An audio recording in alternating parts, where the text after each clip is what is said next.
I want to talk to you about the profit growth calculator and how it can be used to make decisions about how to grow your business. It's a simple calculator. The principles are applied universally. In this example, I've chosen to use a very small business. In many of the businesses that I work with, we often find savings, opportunities, and net results that are in millions of dollars. So it's quite possible to use this across many businesses. What do we need to do? Right in the beginning, we need to set what we're going to be using for the business.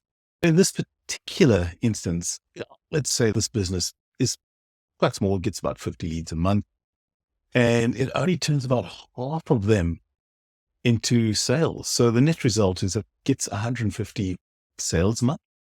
So that's, for most businesses, that's 150 sales a year, maybe 10 a month. So it's once every couple of days. And those customers only buy once a year. So, and the average sales price, they're $1,000. So for this particular business, they're getting $150,000 in revenue for a year. Now that's actually quite small. And I know the numbers are going to vary quite substantially for your own business. You put your numbers in there. Then we take a look at what the COGS are. 38% is not a bad COGS for most businesses. It's one of the benchmarks that I suggest is actually a good benchmark for a business. If you've got a 38% COGS, you're actually doing quite well. And then the overheads. Now, I suppose it's relevant to the size of the business. But in this particular case, we're saying that the overheads are about 31%, resulting in a net profit of 7%. For me, this profit ratio is quite low. I really do like having my businesses operate with an absolute minimum of 10% net profit and going up to about 15% before investing in additional resources. This is what you achieve. It's based on the idea of small changes that are compounded. In fact, in the words of Albert Einstein, it was very definitely the eighth wonder of the world. So let's see how this applies in this company. And how can we take those principles to your own business? Our first stage is to take a look at the number of leads that we have. And how can we improve the number of leads? Now, there are many ways that you can improve the number of leads without having to spend anything extra on your marketing or advertising costs. I'm not saying cut them. I'm just saying you don't have to spend extra. So what we look at is what happens if you can improve your messaging to actually get to the target market you are aiming for. Could you improve the results? I'm pretty sure most businesses can. What about things like referral strategies? Do you have that? Do you have a drip campaign? Do you have any form of retargeting? If you don't, there's an immediate process that we can start improving. So if you've got something like this, I really believe that we could easily grow the business by 10%. So I'm going to put that in as 10%. And as you can see, what then happens is that we're growing by 330, from 300 to 330. So what does the flow on impact? We've left the conversion rate at 50. It means that we're getting another 15 more clients. So far, so good. It also means we're getting another $15,000 more in revenue. Now, we haven't spent anything more, yet our COGS will go up because that's the cost to serve. So we've improved from 57,000 to 62,700. We've gone from a net profit of 10,500 to 16,200. That effectively shows the impact of the improvement in the volume. It is definitely impacted by the value of the leads we get in and what we're doing with those leads. And of course, the cost to serve. So we're going from 10,500 to 16,200. And that represents a $54,000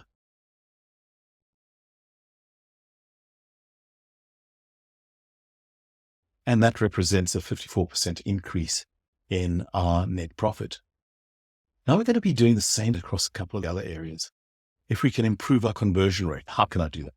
It could be through a structured sales process that you may not have at the moment. It might be through those conversion retargeting to actually ensure that you're actually getting in front of the people you need to.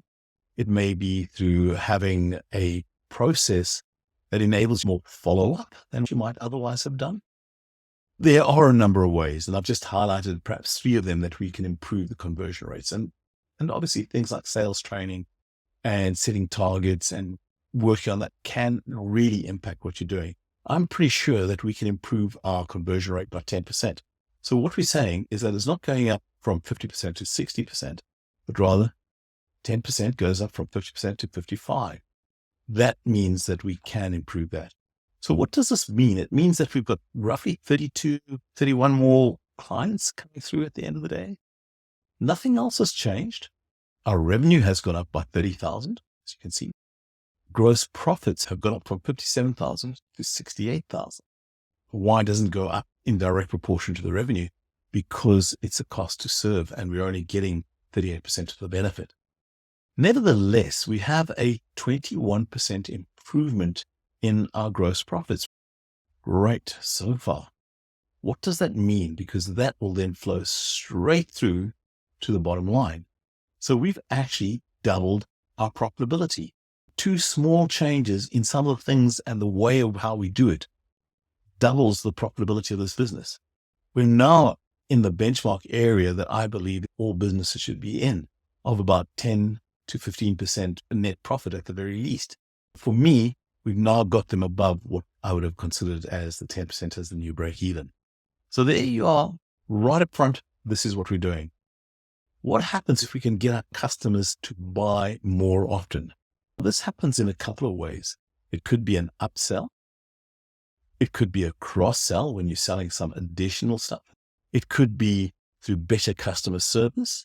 There are many ways where you can drive more customer improvement. Let's put this in at 5%, not even the 10% that many businesses could do. And even at this stage, we're starting to see a profitability really driving. We've gone from 7% net profit to 13.6% net profit. That's almost doubling the net profit ratios. The money has gone up quite substantially as well. We've not addressed areas that have a straight flow to our bottom line. That's what we're going to start targeting now. What happens if you can improve your pricing? And you might say, oh, that's impossible. But the reality is there are a number of strategies that you can put in place that will help you improve your pricing. Now, these can be anything from changing what you sell, doing things like contribution analyses, where you're looking at what is the most profitable area of your business to sell, what is the most profitable product range, focusing on those areas, reducing discounts that you might be giving to people. People don't realize it, but there's a huge, huge impact when you give a discount, and eliminating discounts is a great way of improving your average value of your invoices, which is what we're really talking about here. So assuming you can do this. Now, for most businesses that I know of, 10% is not unheard of, but let's actually be conservative. Let's just go for a 3% price rise across the board through eliminating discounts, through working on what we're doing to improve the contribution of the products that we're selling by changing the product mix and the focus. That simple 3% suddenly improves our profitability. As you can see, that from $1,000, we're charging $1,030. Doesn't seem much, does it? Here's the impact and the flow on. You've added another $3,000 to the bottom line, just simply doing that. And our profitability has gone from 10,500 all the way through to 29. And you can see that what we're doing is having a compound effect on the net bottom line profitability. Now we can look at our COGS. How much does it cost to serve our clients? There are ways we can touch on this. Some of the best ways are reducing waste, reducing the number of times it takes to get an order out, improving efficiencies, negotiating with suppliers. All of these don't take money to implement, but have a profound impact on your bottom line. So let's see what that is. If we can improve that to 2%. And again, all that means goes from 38 to 38.8. I know companies that go from 38 to 40, 42, 43, 44% just by focusing on what they're doing on their COGS, how they're purchasing, where they're purchasing from, can they do it more effectively? What are the terms they're giving? What are the terms they're getting? Those are the things that we start seeing. So when we start looking at this, we can see that 2% suddenly makes such a profound impact on the bottom line. And then what happens if we can actually reduce our overheads? Are you going to say, oh, that's really difficult. I can't actually do much on overheads. But I'm sure that wherever you are, you will have some subscription that has gone through. You'll have somebody that is perhaps seeing a little bit more than they should. You'll see things that are happening that, yeah, a little bit of tightening could be controlled. In fact, with one company, what we did was we changed when trucks were loaded so that the trucks would come back in the afternoon, get loaded, and the install techs would go straight from their homes to the client. So what you say? Well, this eliminated double journeys for many of them. It eliminated a lot of traffic challenges that they might have had. So the net impact was that it really did improve the overheads by probably about 4 or 5% in their cases. I'm just going to say, let's do a really, really minor version and say that we can actually only do it by 2.5%. Now, what does that mean? So it meant that from 46.5, we're going to 45.3. I'm taking out $1,200. But you can see that has an 11% impact on the net profitability. So you've tripled your profitability with effort on your business.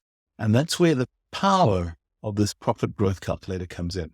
Over the next few days, we're going to be focusing on each of these areas and working through specific tactics to help you improve each area.